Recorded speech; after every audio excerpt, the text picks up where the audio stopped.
Salut à tous. Aujourd'hui, je vais juste partager un peu selon que le Seigneur me conduise. Mais je voulais partager sur ça. Ça fait quand même un bon moment.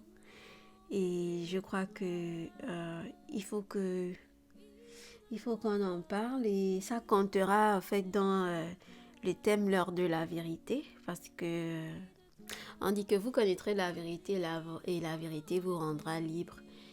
Et, et c'est important dans ces temps de la fin, ces derniers temps de la fin, que nous marchions en suivant le Seigneur, en le connaissant.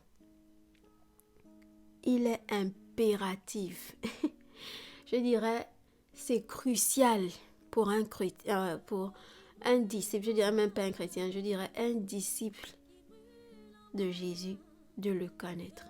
Si on ne connaît pas Jésus, on est mort. Peu importe le nombre d'années que tu as fait dans la foi. Si tu ne connais pas Jésus, si tu ne connais pas celui que tu sers, tu es mort. Tu marches, tu vis, mais tu es mort parce que tu n'as pas de relation, tu n'as pas de vie.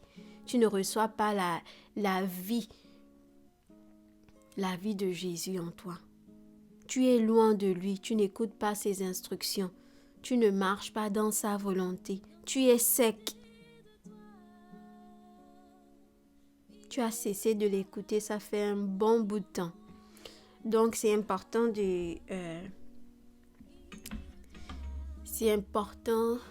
de connaître le Seigneur Jésus-Christ parce que c'est la connaissance du Seigneur qui va nous garder, qui va vous garder, qui va nous garder dans ces temps difficiles. Et ce n'est pas le moment de s'amuser et d'attendre que quelqu'un vienne te dire, vienne te confirmer que tu connais le Seigneur. Il faut que toi-même dans ton cœur, tu saches où tu en es avec Jésus.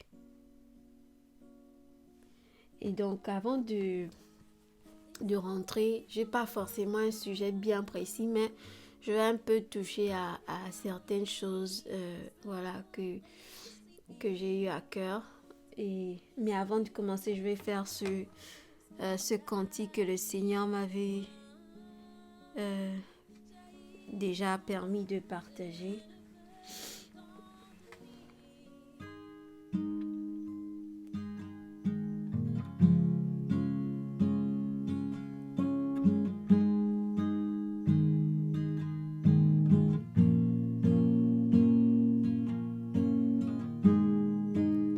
Inondé de toi, oui de toi, inondé de toi,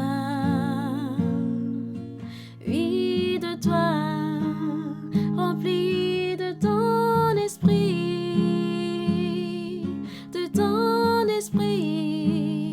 rempli de ton esprit, de ton esprit.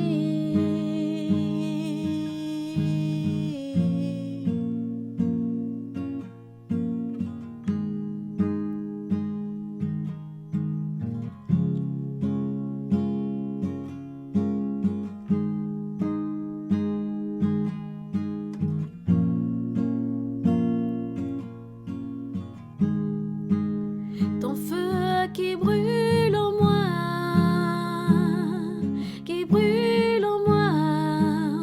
ton feu qui me consume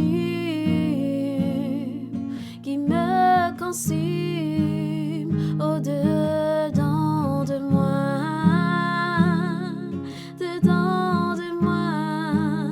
le zèle de ta maison qui me dévore, oh mon roi,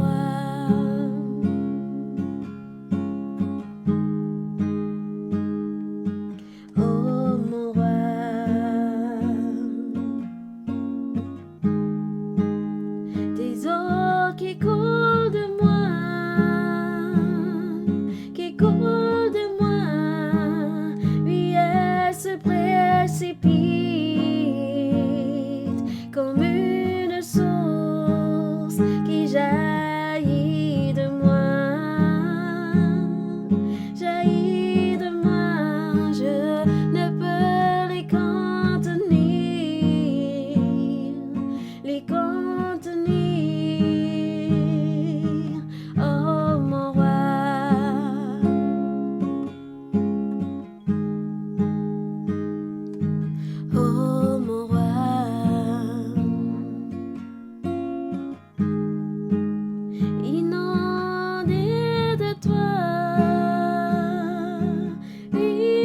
toi, inondé de toi,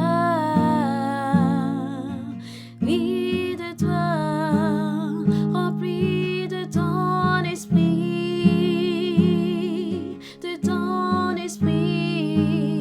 inondé de toi, et de toi, pleinement de ton esprit, pleinement de ton esprit, pleinement de ton esprit, pleinement de ton esprit, inondé de toi.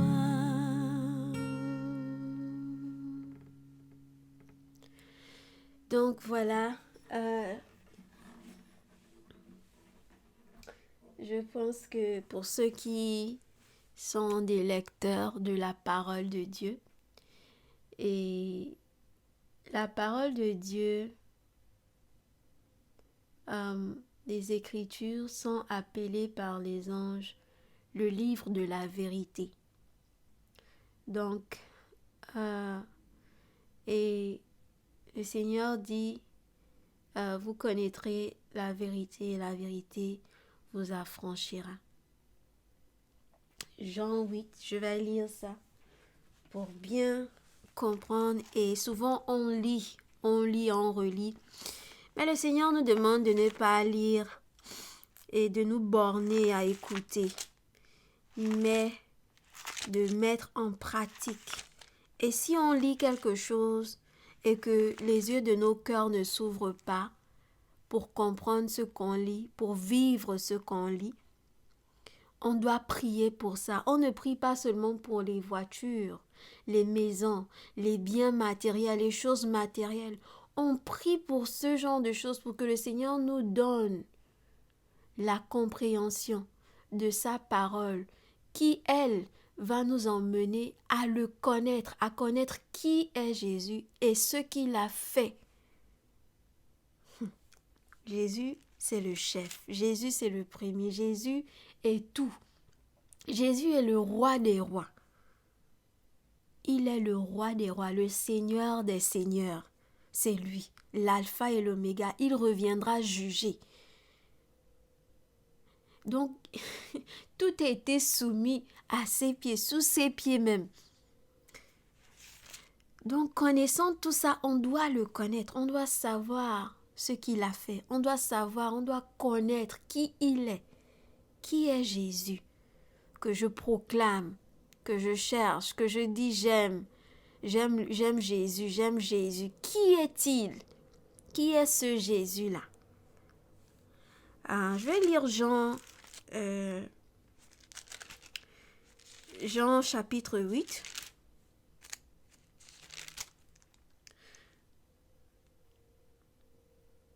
Et je crois que c'est au verset 32, si je ne me trompe pas, où on dit que vous connaîtrez.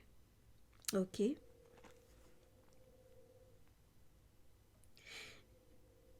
Et je vais commencer même au verset 31. Bon, je ne vais pas aller dans tout ce qui a été dit, mais au verset 31, on dit « Et il dit aux Juifs qui avaient cru en lui, « Si vous demeurez dans ma parole, vous êtes vraiment mes disciples. Vous connaîtrez la vérité, et la vérité vous affranchira. » Et ça, c'est important. Si vous demeurez dans ma parole, vous êtes vraiment mes disciples. Il faut demeurer dans la parole de Christ. La parole donnée par son esprit. La parole qui est écrite, que nous avons devant nos yeux. Les Écritures. La Bible. C'est d'abord ça, la parole de Dieu. Malheureusement, aujourd'hui, beaucoup de personnes ne veulent pas s'en tenir à ce que la parole dit d'abord, la parole qui est là devant nos yeux.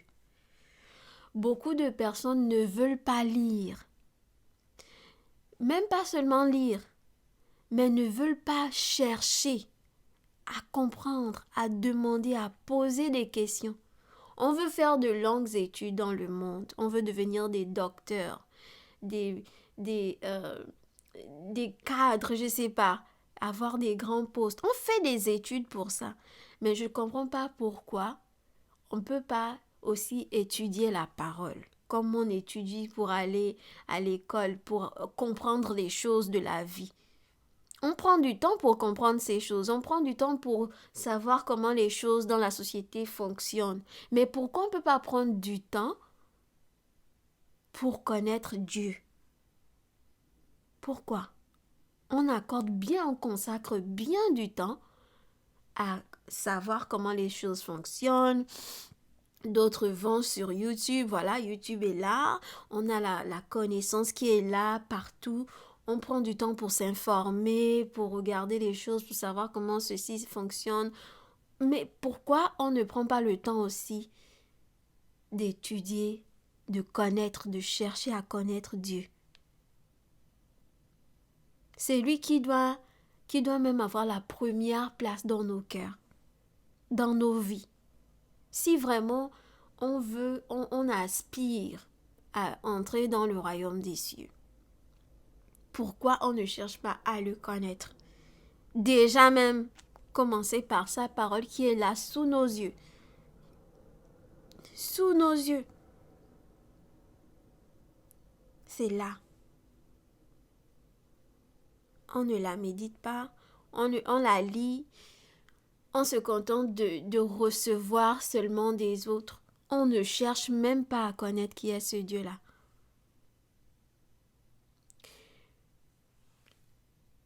Je voudrais parler de quelque chose qui m'effraie, je dirais, ça m'effraie. Et aussi, en même temps, c'est triste. C'est la manipulation. La manipulation dont certaines personnes subissent. En fait, tu peux être manipulé sans même le savoir. Tu es manipulé. Et il y a d'autres aussi qui le savent. Elles sont manipulées, tout simplement. Et la peur que ça crée dans la marche chrétienne et aussi la confusion que ça emmène dans le cœur de quelqu'un qui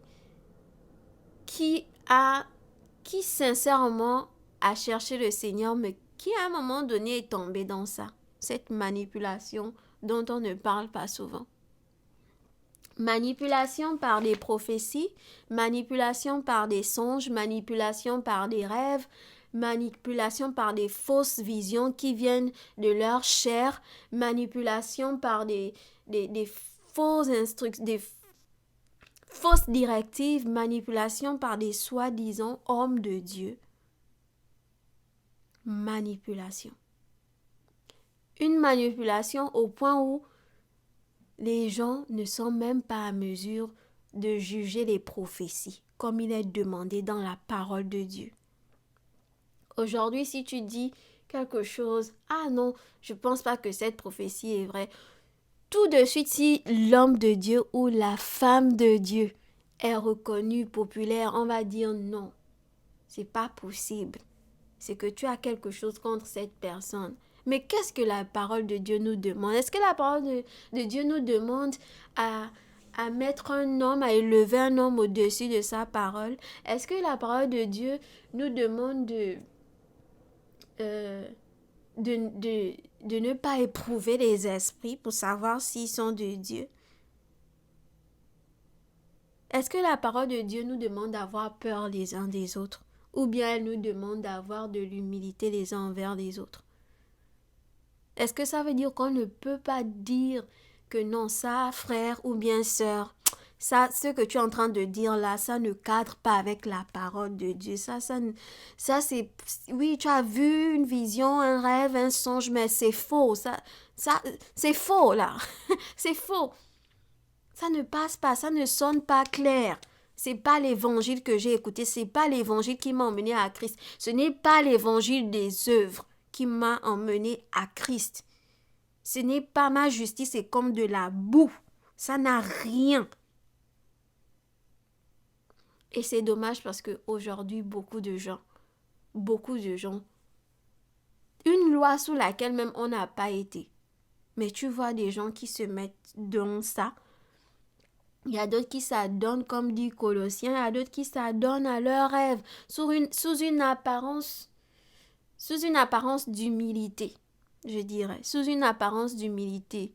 Ils ont des préceptes, pensant bien faire, pensant qu'on peut sanctifier, je sais pas, on peut rendre peut-être la chair qui est tellement corrompue, qu'on peut peut-être la rendre, je sais pas, pure devant Dieu pour qu'elle soit acceptable. Elle ne peut pas.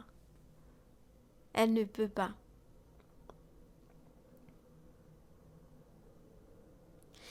Et il y a trop de manipulation. Il y a trop de manipulation. Il y a des gens qui disent des choses pour infiltrer sans même, je ne sais pas si ces personnes se rendent compte, mais elles infiltrent la peur. Elles infiltrent la peur dans les cœurs. Elles infiltrent la confusion dans la maison du Seigneur. Ça détourne du vrai évangile. Ils sont en train d'emmener des doctrines étranges dont on n'a pas entendu parler, des choses vraiment, tu as envie de fermer, tu as envie de force, tu dis mais d'où est-ce que ça sort en fait? Et on se dit peut-être que non, c'est nouveau, c'est pas du tout nouveau. Les doctrines étranges dont on est mentionné, des esprits séducteurs, en fait, c'est pas des choses nouvelles, hein.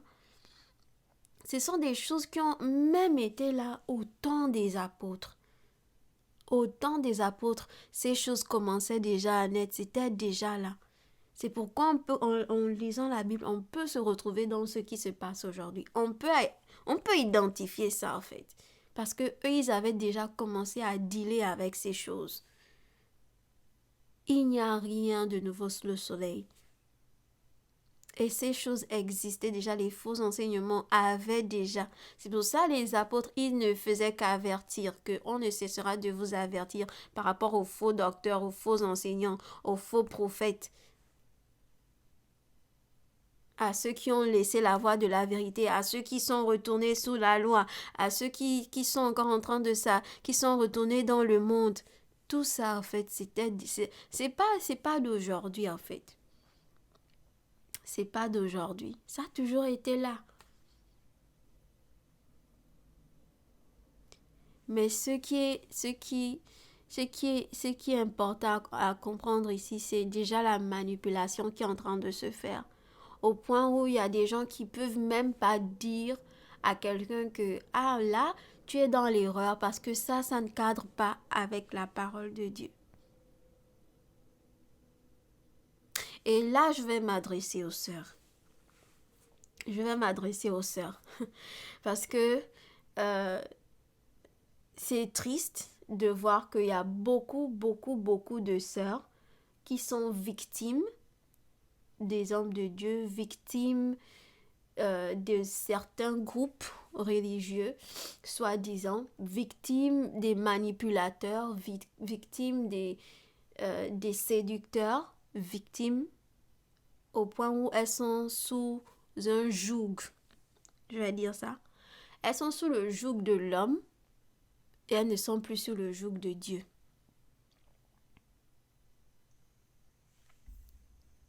Elles sont sous le joug de l'homme et elles ne sont plus sous le joug doux et léger du Seigneur. Elles ont mis l'homme, et quand je parle de l'homme, c'est l'homme avec grand H. Elles ont mis l'homme en fait dans leur cœur. Elles ont mis l'homme à la place de Dieu. Elles ne lisent pas la parole du tout. Elles se contentent d'écouter,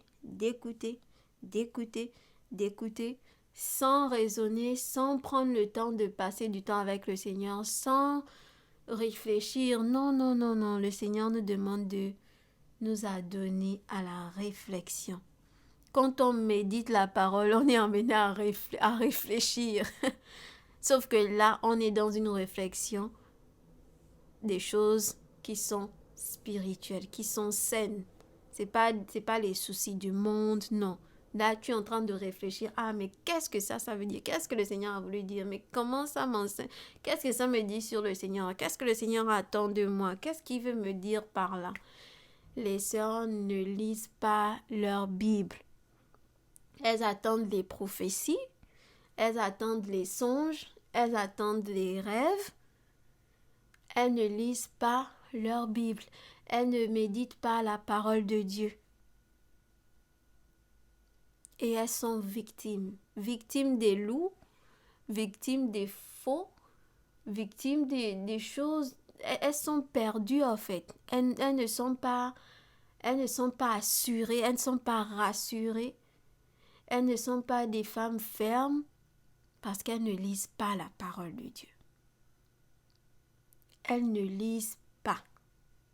Elles ne prennent pas le temps de méditer, de chercher, d'ouvrir les Écritures pour connaître leur Dieu.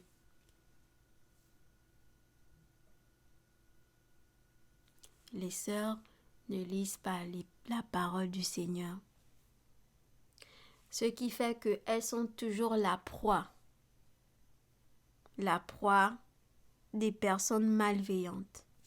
Elles sont toujours victimes, impliquées dans des scandales, impliquées dans des abus. Elles sont abusées même. Elles sont abusées physiquement, elles sont abusées émotionnellement, elles sont abusées moralement, elles sont abusées spirituellement. Elles ne sont pas libres de servir le Seigneur. Elles ne sont pas libres d'écouter le Seigneur parce que le Seigneur n'a plus la place qu'il voudrait avoir dans leur cœur. On n'a pas dit, la parole de Dieu nous demande de respecter les conducteurs, mais la parole de Dieu nous dit aussi que ils ne sont pas là pour dominer sur les brebis du Seigneur.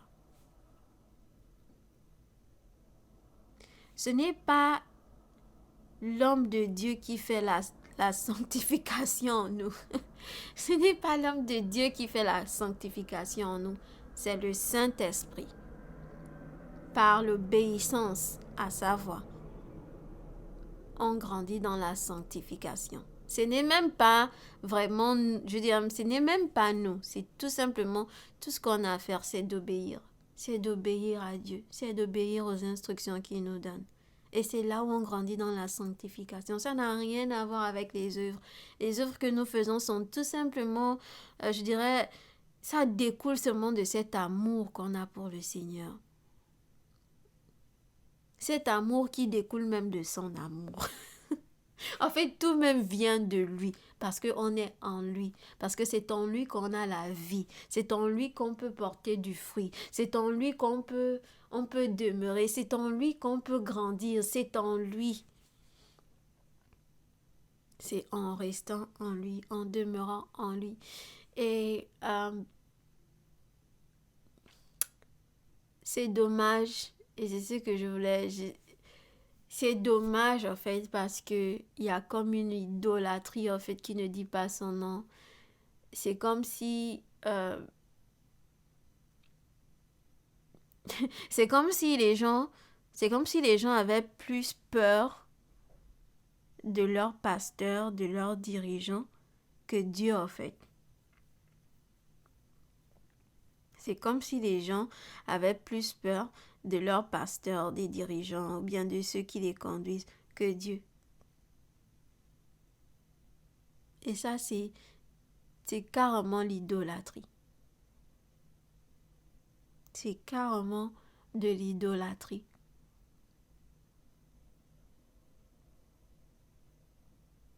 On ne peut pas faire quelque chose sans consulter un frère, sans consulter une sœur. Mais où est ta relation avec Dieu en fait?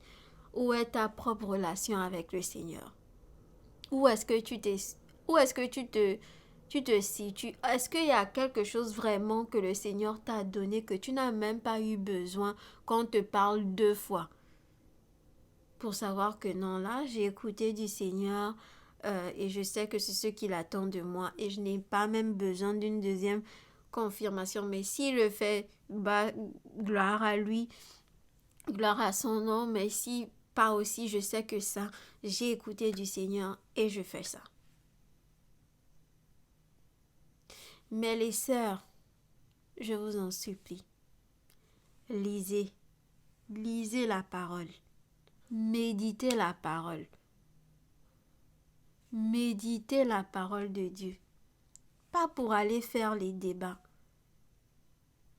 mais c'est la parole de Dieu qui t'envoie, la parole qui emmène la vie dans ton cœur, qui te remplit de joie, de paix, d'amour, de sa grâce, qui te rassure, parce que sa parole rassure. C'est cette parole-là qui te fera tenir contre les ruses, les pièges, la séduction de ces temps, de ces derniers temps. Lisons la parole de Dieu, méditons la parole de Dieu. Ne nous bornons pas à écouter des enseignements qui ne nous changent même pas.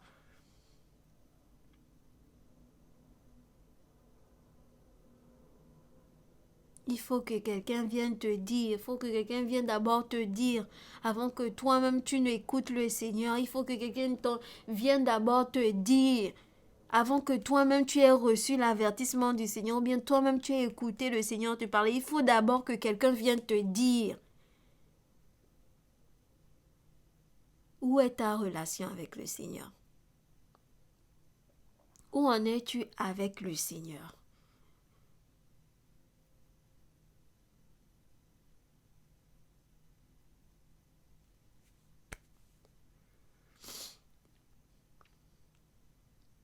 Il faut vraiment, vraiment qu'on cherche le Seigneur de tout notre cœur,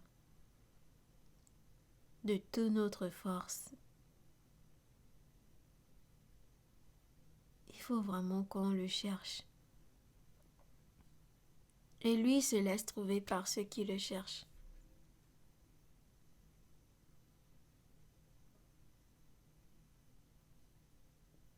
L'idolâtrie emmène à la perdition. Quand on est dépendant maintenant des autres pour écouter Dieu, c'est que quelque part il y a un problème. Quand on ne grandit pas dans la marche, il y a un problème. Quand on est tout le temps découragé,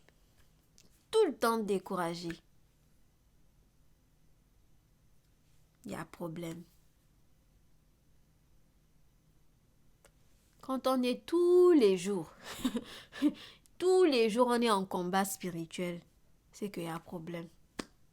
Je ne sais pas quel est l'évangile qui dit que tout le temps on doit combattre. Parce qu'à un moment donné, même les gens qui combattent, ils ont des moments quand même de repos, de pause. Mais quand tout le temps, c'est le combat là, il y a problème.